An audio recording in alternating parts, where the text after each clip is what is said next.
jaune brun, le bleu uniforme d'une mer calme, plate, sans aucun soubresaut, sans démarcation visible à l'horizon, entre le bleu de la mer et le bleu du ciel. Le jaune sans nuance, d'une plage de sable dur comme du roc, sans relief, juste une étendue d'une platitude extrême. Le brun de falaises qui enferme la plage de trois côtés. Des falaises immenses aux parois lisses, ne présentant aucune aspérité rocheuse, comme si un géant a passé des heures à les polir. Et au milieu de ce bleu, jaune et brun, un homme nu se tient debout face à la mer. Je suis cet homme. Et si j'ouvre des grands yeux étonnés, c'est parce que je ne sais pas où je me trouve, et encore moins qui je suis. L'homme tourne sur lui-même, observe son environnement, puis revient à son point de départ. Il n'apprend rien de plus que ce qu'il sait déjà, depuis qu'il a ouvert les paupières. Mes paupières. J'ai du mal à penser à cet homme à la première personne. Il représente un il et non un je, totalement amnésique, sans nom, sans prénom, sans âge, sans visage, sans identité à laquelle s'accrocher. J'ai l'impression que je suis une pure pensée qui habite l'homme. Je vois à travers ses yeux, je sens par l'intermédiaire de sa peau le léger vent qui la caresse. L'ouïe, l'odorat et le goût ne m'envoient aucune information pertinente, tout simplement parce que son nez ne perçoit aucune odeur, sa langue aucune sensation, et son ouïe aucun son. Pourtant, il jouit de toutes ses facultés, et dans ce monde bleu, jaune et brun, il n'y a rien à retenir, rien d'autre que les trois couleurs. Confronté à un corps qui ne perçoit pas grand-chose, qui a une mémoire défaillante, j'ai du mal à faire la liaison entre la pensée que je suis et ce corps qui l'a produit. Étrange décalage. Je ne vais pas rester sur cette plage, à ouvrir des grands yeux étonnés sur un monde où à première vue rien ne se passe. Je dois agir, je dois me retrouver avec moi-même, faire en sorte que cette pensée et ce corps s'unissent. Je pense donc je suis une bonne base. Je pense donc je suis quoi? Je suis ce corps, je suis mon corps.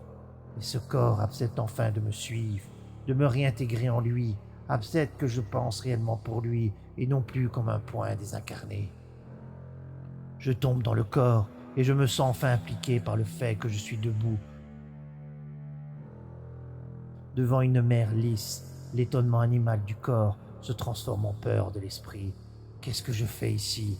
Affolé, je me dirige vers le littoral jusqu'à ce que les vagues me lèchent les pieds. La mer est chaude. Je lève la tête, mais je n'aperçois ni le soleil, ni les nuages. La vision est vertigineuse. La tête ainsi dressée, avec le brun de la falaise et le jaune de la plage hors de vue, mon champ visuel est empli d'une couleur bleu terne, sans aucun dégradé. C'est comme si je suis aveugle, mais que le noir habituel de la cécité a fait place à un bleu uniforme. Mon regard se heurte à un véritable mur de couleurs. Je baisse la tête pour retrouver des informations visuelles. Le brun et le jaune viennent se rajouter au bleu. Leurs frontières respectives redessinent quelque chose qui a du sens. Une plage, des falaises et une mer. J'avance jusqu'à ce que mes chevilles soient à moitié immergées. Je penche le torse, espérant apercevoir le reflet de mon visage. Peut-être que cela enclenchera un processus qui me permettra d'avoir accès à mes souvenirs. Déception. La surface plane de la mer ne renvoie aucun reflet. Je me heurte au même mur bleuté que le ciel. Je pousse un cri de déception teinté de rage. Je recule précipitamment pour regagner la plage, n'osant continuer plus loin dans la mer, de peur que je ne finisse par être totalement englouti par ce bleu. Dans mon énervement, bien que la surface de la plage soit totalement lisse, je trébuche, je tombe assis, je reste complètement hébété, plusieurs secondes dans cette position ridicule. Finalement, je me relève et observe des falaises qui commencent à une centaine de mètres plus loin. De là où je me trouve, je ne distingue aucune issue, juste une gigantesque masse brune. Je me dirige vers elle. À quelques mètres de la falaise du centre, je distingue une tache sombre sur sa masse lisse, l'entrée d'une caverne ou d'une grotte. Mon cœur fait un bond dans ma poitrine. Je me mets à courir dans cette direction. J'accueille avec joie cette tache sombre. Enfin autre chose que ce bleu, jaune et brun. C'est une ouverture, une faille à l'intérieur de laquelle je pourrais m'immiscer en baissant la tête. Peut-être conduit-elle de l'autre côté de cette falaise. Peut-être qu'elle me permettra de quitter cette plage, à moins qu'elle se termine en cul-de-sac et... Je repousse cette pensée. Si c'était le cas, je resterais prisonnier de la plage. Non, elle doit conduire de l'autre côté. Il le faut. Néanmoins, je n'ose pénétrer dans cette faille. Une partie de moi-même me retient ici, comme si elle avait l'intuition qu'emprunter ce chemin n'est pas la solution. Pourtant, je n'ai pas d'autre issue. C'est alors que cette part mystérieuse qui me pousse à rester sur la plage me souffle cette étrange pensée. Pourquoi bouger? Pourquoi ne pas rester et profiter de cette ignorance? Ignorance de quoi? De l'origine de ma situation? De la raison pour laquelle je me suis réveillé ici complètement amnésique?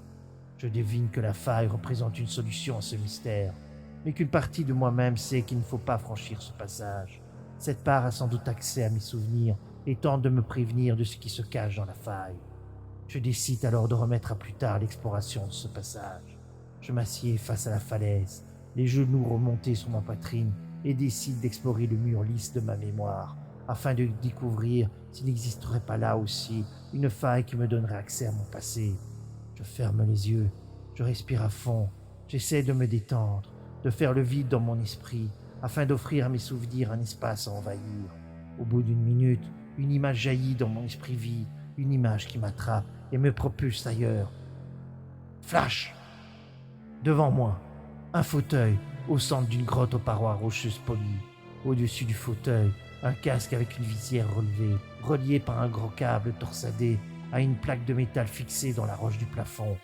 Le fauteuil se trouve sur un socle circulaire en métal. Je ne peux détourner le regard de ce fauteuil. Dans ce souvenir, je n'ai qu'un seul désir, m'asseoir, mettre ce casque sur ma tête et abaisser la visière sur mes yeux. Nouveau flash. Une foule se presse dans un couloir. J'entends de la musique tonitruante qui semble provenir de toutes les directions à la fois. Je suis debout, adossé à l'une des parois du couloir. Je suis torse nu. Je ne porte qu'un jeans crasseux et des chaussures crasseuses à mes pieds. Je suis maigre, affreusement maigre. Là-bas sur la plage où je me trouve actuellement, mon corps est musclé et puissant. Rien à voir avec celui de cette vision. Pourtant, je sais que ce corps est bien mon corps, mais tellement maigre qu'il ne possède quasi plus d'épaisseur, comme s'il n'était qu'une ligne dessinée dans l'espace du couloir. Les gens évitent de passer près de moi. Certains me lancent des regards désapprobateurs. Je me dirige vers l'une des extrémités du couloir, qui se termine par une porte. C'est un miracle. Si je parviens encore à avancer, j'ouvre la porte. Quelques personnes se trouvent devant des miroirs. Je vois une fille aux cheveux orange, habillée tout en cuir, qui se penche sur une ligne de poudre blanche qu'elle inhale dans ses narines. Elle se redresse et remarque ma présence. Elle me regarde surprise. Les autres m'ont vu aussi. Brusquement, ils quittent les toilettes. La porte se ferme derrière moi, je me retrouve seul. Je me dirige vers le miroir, je me vois enfin. L'aspect de mon visage est littéralement effrayant. Une peau jaune, tendue sur les os, des yeux sans expression sont sortis au fond de deux cavités noires, des lèvres blanches. Non, ce n'est pas possible. Il ne s'agit sûrement pas de mon visage. Je ne suis pas cet homme à l'expression hagard. Je refuse la vérité de cette vision. Au fond de moi-même, je ne sais qu'il ne s'agit pas d'une illusion, mais de la réalité crue d'un passé proche. J'ouvre les yeux pour chasser la vision de mon esprit. Je suis de retour sur la plage. Je touche mon visage. La peau est ferme, un peu chaude. Que s'est-il donc passé? C'est impossible que l'homme des toilettes et celui de la plage soient le même, non. Ne pas s'affoler, cela ne sert à rien. Il me faut continuer à explorer le monde de mes souvenirs. Tout cela trouvera une explication. Je me calme peu à peu. Je décide d'explorer de nouveau ce qui se cache dans mon univers intérieur. Je ferme les yeux une nouvelle fois, et aussitôt une nouvelle vision jaillit. C'est la nuit. Un bâtiment gigantesque est éclairé violemment par des projecteurs. Une foule se presse devant l'entrée de l'immeuble. Il ressemble à une boîte de nuit, mais de dimensions absolument colossales. Je suis dans cette foule, en train de faire la file, impatient de pénétrer à l'intérieur. Cette fois, je suis habillé jeans et t-shirt en pleine forme. La file avance lentement. Devant nous, deux types énormes fouillent chaque personne avant de les autoriser à pénétrer dans ce lieu. L'entrée se trouve au-dessus d'un escalier, juste derrière une plateforme.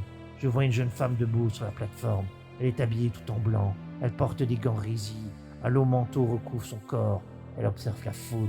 Visiblement, elle fait aussi partie du service d'ordre. Elle remarque que je l'observe. Son regard me scrute. Ses yeux sont d'un bleu d'acier, aussi froids que ceux d'un prédateur. J'ai l'impression qu'elle est littéralement dans mon esprit. Puis elle se détourne de moi. Visiblement, je ne l'intéresse pas. Je suis un anonyme parmi d'autres anonymes. Je ne me présente aucun danger pour la Nosotopia. Nosotopia. Je viens de me souvenir du nom de la boîte de nuit gigantesque. Ce nom me glace le sang. Pourtant, l'homme que j'étais, celui qui a fait la file dans mon souvenir, Il n'éprouve aucune crainte à pénétrer à l'intérieur de la Nosotopia. Au contraire, il est même complètement surexcité par cette perspective. Nosotopia, ce lieu est la clé du mystère. Il s'est produit quelque chose à l'intérieur, une chose qui explique mon amnésie et la raison de ma présence sur cette plage. Brusquement, tout me revient en mémoire. C'est un choc mental immense. Je hurle sous le déluge d'informations qui emplit brusquement ma mémoire. La Nosotopia, la défonce totale, la boîte de nuit la plus sophistiquée dans les arts virtuels, la cybertech absolue. Je me suis perdu à l'intérieur de son labyrinthe de couloirs et de salles.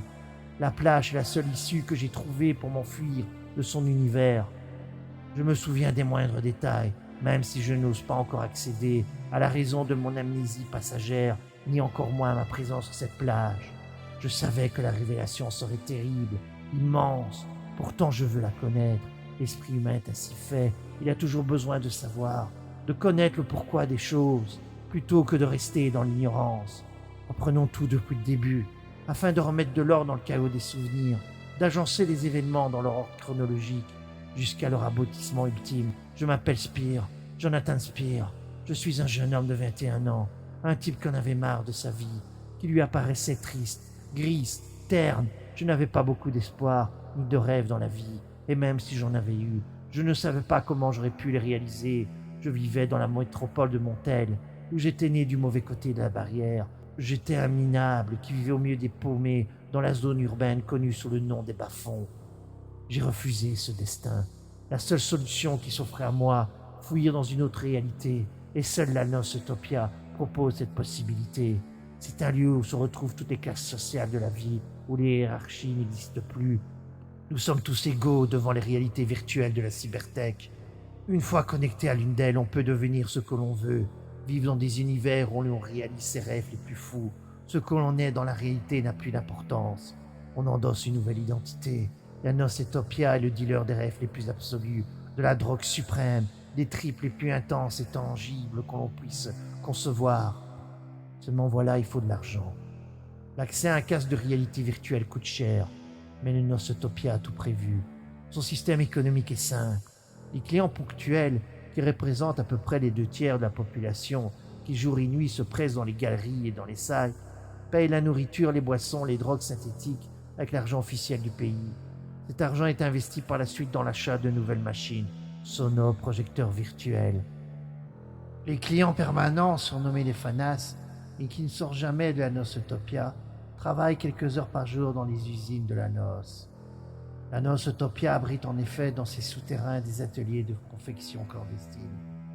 Ils sont payés en coupons temps qu'ils peuvent utiliser pour se connecter à des machines de réalité virtuelle. La majorité des FANAS tiennent ainsi le coup, en moyenne pendant 5 ans, jusqu'à ce que leur organisme soit vidé entièrement de l'énergie, après de nombreuses années de consommation régulière de drogue, de rythmes et d'images virtuelles. Ceux qui survivent deviennent des épaves, qui sont expulsés d'une Nosotopia avec peu de chances de survie. D'autres, selon la rumeur qui circule, disparaissent dans les souterrains les plus profonds où le public n'a pas accès. Ces mystérieux souterrains où nul ne sait ce qui peut bien s'y passer. Malgré ce destin, le nombre de FANAS grossissait d'année en année. Pour la plupart, ils considèrent que mieux vaut s'éclater un bon coup et vivre pas longtemps, plutôt que se taper une longue existence ennuyeuse. Et puis de toute façon, avec la crise et la dualisation de la société, ceux issus du mauvais côté de la barrière n'ont que peu d'avenir dans un monde où l'exploitation et la violence règnent en maître. Au moins le Nosotopia leur permet une existence pie, cool, pendant quelques années, et puis certains parviennent quand même à tenir plus de 10 ans. Se défoncer pour les FANAS, la seule philosophie acceptable de l'existence. Un soir, je me suis retrouvé dans la foule qui faisait la file devant l'entrée principale du Nosotopia, avec en poche tous les crédits que j'avais pu amasser, grâce aux innombrables petits trafics que j'ai montés dans les bas-fonds. J'ai vendu tout ce qui était possible de vendre à la sauvette. J'ai vécu pendant 3 ans dans une chambre de 4 mètres carrés, située dans un bâtiment de squatteurs dépensant le strict minimum. Lorsque j'ai jugé que j'avais suffisamment de fric pour tenir au moins un mois à l'intérieur de la Nosotopia, je m'y suis rendu. À l'époque, je me disais que j'allais claquer tout le fric en réalité virtuelle pour vivre un trip non-stop et qu'ensuite je retournerais dans la rue pour recommencer mes trafics, amasser de l'argent et de nouveau retourner à la noce. Je ne voulais pas vivre comme un fanat. Certes, je n'avais qu'un seul désir, fuir la réalité grise et violente de mon quotidien, tout en me disant que je ne tomberais pas dans le piège de devenir un toxico du virtuel. C'est ce que je croyais alors sincèrement, que rien ne pourrait abattre un homme issu des bas-fonds, mais je me trompais. Lorsque j'ai pénétré à l'intérieur de la noce, je me suis retrouvé ailleurs. J'ai loué un casque virtuel dans une salle particulière. J'ai posé le casque et j'ai vécu plusieurs vies, dans des univers absolument fantastiques. Leur réalisme était total, impossible de les distinguer de la réalité. Non, je mens, ils étaient plus attrayants que la réalité, car à l'intérieur de ceux-ci, tout se passait pour le mieux, rien de laid n'existait, tous vos désirs s'accomplissaient, tout était beau et sublime, vous deveniez alors un être totalement épanoui, accompli.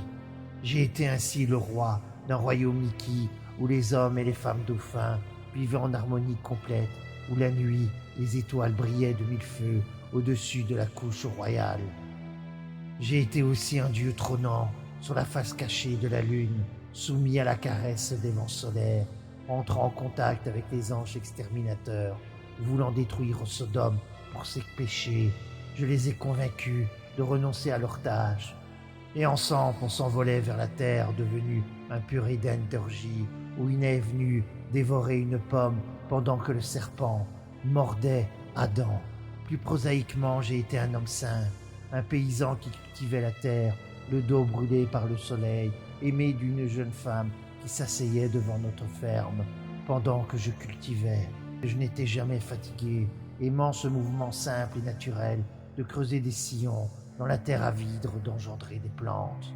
Le monde soupirait d'extase autour de moi. J'ai été un général en chef qui commandait une flotte de croiseurs spatiaux, se lançant dans des batailles titanesques contre des extraterrestres à la chair grise. J'ai détruit leur monde d'origine en déversant sur leur ville aussi grise que leur chair des myriades de bombes. J'ai été, encore et encore, toutes des existences, semblant durer des éternités dans les mondes virtuels. Tout ce que je ressentais était amplifié, comme si mes sens étaient devenus des bouches à vide, se gorgeant de la moindre sensation, nourrissant mon esprit les fantasmes les plus fous que je réalisais. Mais même l'éternité a une fin. Dans le monde réel, le temps s'écoulait normalement, et le temps c'était de l'argent. Une fois mes crédits épuisés, le casque s'est rétracté, m'arrachant mes hallucinations surréelles. Les femmes dauphins me repoussaient violemment. Adam et Ève étaient finalement chassés de l'Éden. La terre que je cultivais devenait noire et dure, et des gris survivants ont lancé une contre-attaque pour détruire ma flotte de vaisseaux dorés. La réalité se rappelait à moi, me promet de nouveau dans ses raies, peut-être encore plus qu'auparavant. Je me réveillais, étendu sur le fauteuil de stase, les aiguilles alimentant mon corps de fluides nutritifs enfoncés dans ma chair. Ne comprenant pas où je me trouvais, j'avais oublié l'existence du réel, n'en revenant pas qu'il existait bel et bien. Une femme dauphin m'avait bien parlé de l'enfer, mais j'avais cru qu'il s'agissait d'une légende, d'un conte, et je découvris en fait que c'était la femme dauphin le conte, et l'enfer la réalité. J'étais de retour. Non, non, je ne pouvais accepter cela. Je devais reprendre le commandement de ma flotte dorée et détruire les gris. Ma femme m'attendait quelque part dans notre ferme. Adam et Ève devaient être ramenés au jardin d'Éden avant que les anges ne finissent par détruire Sodome. Pour cela, je devais faire cesser la sonnerie stridente qui émanait du lecteur de carte magnétique, indiquant que tous les crédits de ma carte étaient épuisés. Je devais la recharger pour que le casque se place de nouveau sur mon crâne, pour que la visière s'abaisse et me propulse dans le néant de mes rêves. Je n'avais plus rien, plus de sous en poche pour la convertir en unité temps rêve. Je devais quitter la salle, quitter la Nocetopia, rejoindre les bas-fonds, retourner dans le squat, reprendre le cours de ma vie, une vie de minable, sans ambition. Cela me semblait intolérable, impossible, après ce que je venais de vivre. Moi qui avais été un dieu sous d'autres cieux, me voilà condamné à chuter. Je restais immobile, n'osant bouger. 1 heure se passa ainsi, peut-être 2 tout au plus. Finalement, on vint me chercher. La porte de la chambre s'ouvrit violemment. Un type énorme baraqué, habillé tout en noir entra et s'approcha de ma couche. « Eh vieux, c'est fini ton temps, déclara-t-il d'un ton froid professionnel. Il faut que tu t'en ailles si tu ne payes pas une nouvelle séance. »« Laissez-moi, dis-je. Je me tournai sur le côté pour échapper à ce visage horrible, me recroquevillant sur moi-même, mon corps retrouvant la position fœtale pour échapper à l'agressivité du monde. « Eh merde !» s'exclama le type. Encore un qui est resté trop longtemps dans la machine à noces, ras-le-bol. Il sortit.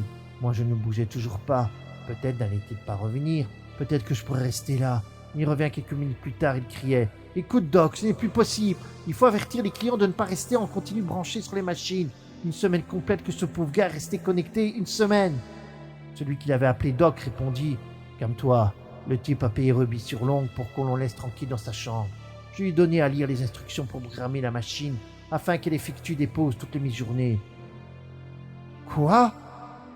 Mais tu sais bien que personne ne lit ton document à la con. Les clients sont trop pressés de mettre le casque, le reste ils s'en foutent. Résultat, ils s'en sortent complètement dépendants.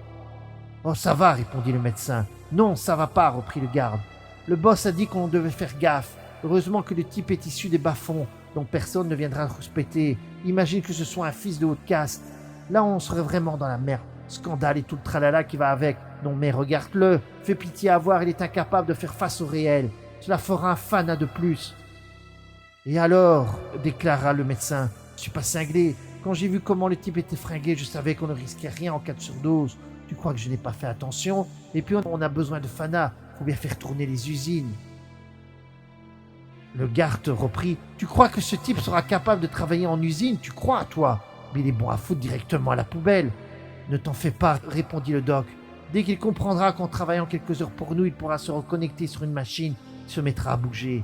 Il arrêtera de jouer à « Oh mon Dieu, je suis qu'un pauvre foutu, stupéfait par la réalité. Crois-moi, je vais lui injecter un stimulant. » Pendant leur dispute, je suis resté là, mon cerveau enregistrant leurs paroles, mais sans vraiment me sentir impliqué par leur signification. J'ai senti une aiguille dans mes fesses, une substance dure comme du bois, s'enfonça en moi, puis la substance explosa littéralement. Une énergie fantastique envahit mon corps. Je me redressai brusquement sur mon séant.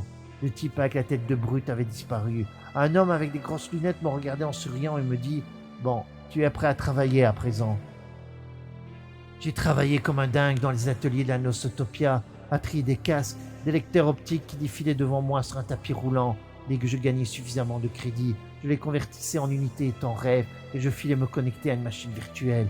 Je ne mangeais presque pas, je ne dormais rarement, il me fallait gagner le plus de fric possible.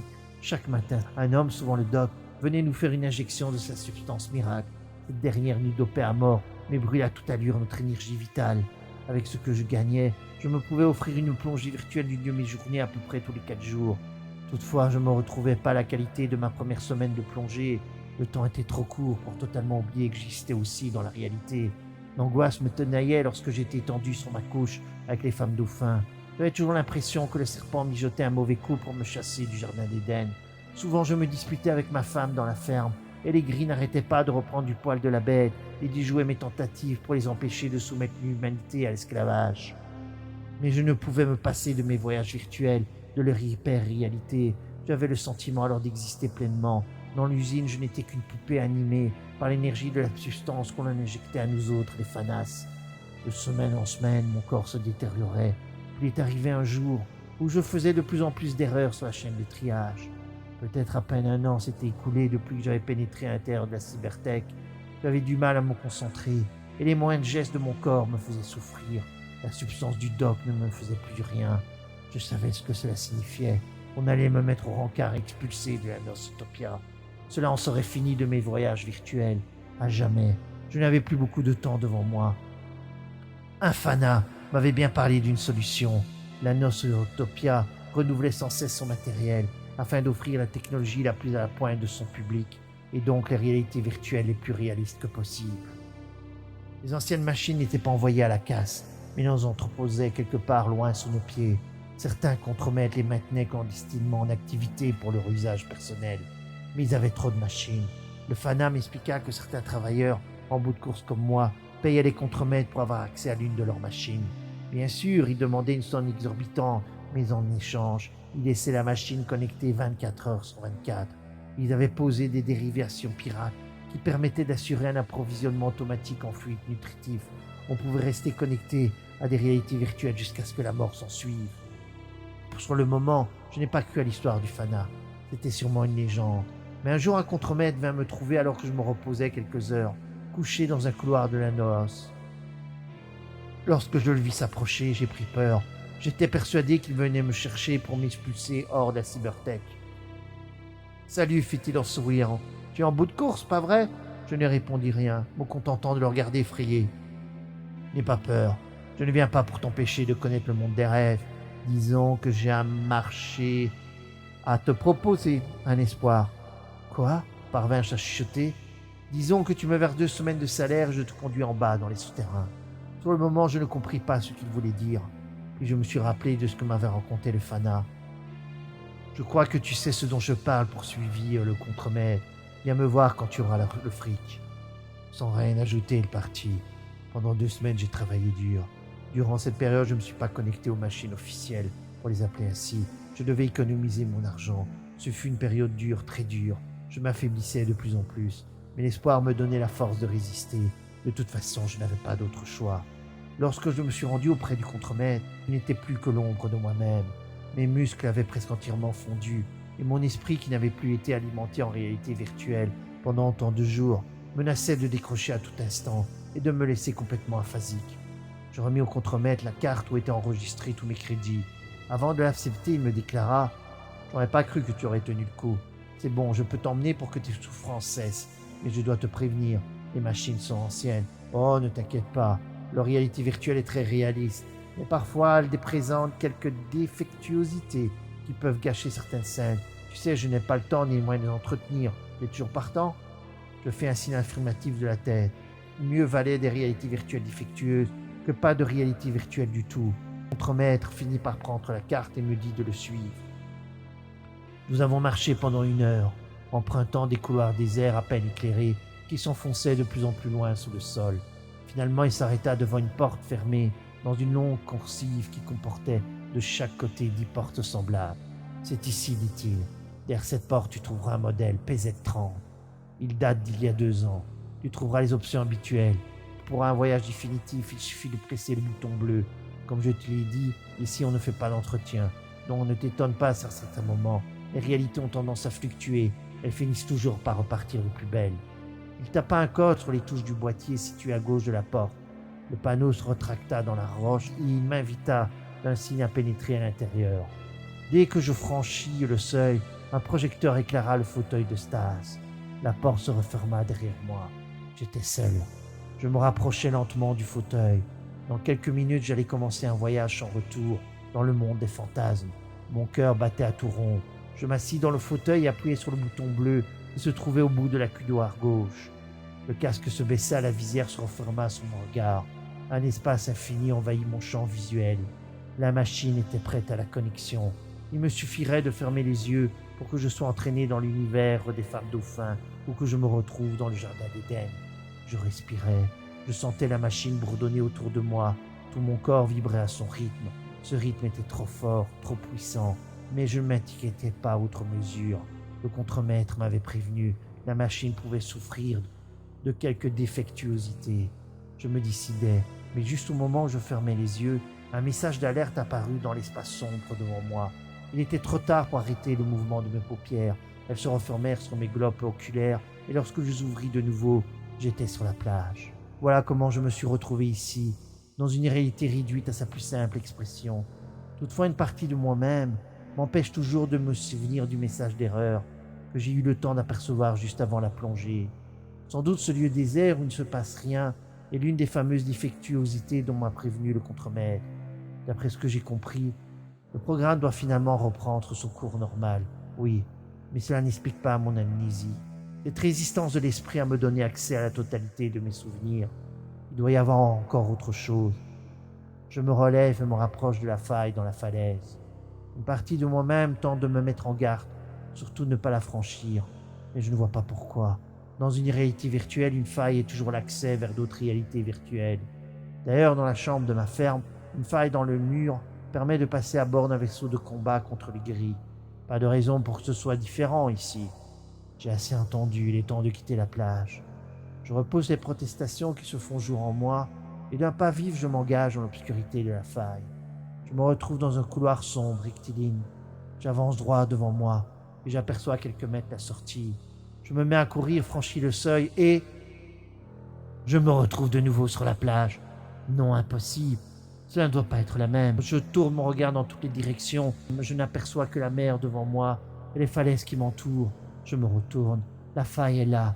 Calme-toi, me dis-je. Essaie encore une fois. Je me précipite vers la faille, remonte son couloir et sors de nouveau sur la plage. Je gémis, je commence à paniquer. Non.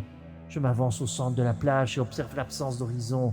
Quoi que je fasse, je finis toujours par me retrouver dans cette cuvette, dans cette réalité virtuelle à peine ébauchée, construite autour de 3 couleurs. Je ne trouve pas de mots pour qualifier ma situation. C'est à ce moment-là que je me suis souvenu du message d'erreur qui s'est affiché juste avant ma plongée. Boucle récursive. Pas cela. Boucle récursive. Non, je ne peux la mettre. Le système de la machine a dû planter et est bloqué dans une boucle récursive. Sans doute cela a dû se produire avant la fin du chargement des paramètres du programme. C'est pourquoi ici le monde est à peine ébauché. Le programme n'a pas pu aller plus loin.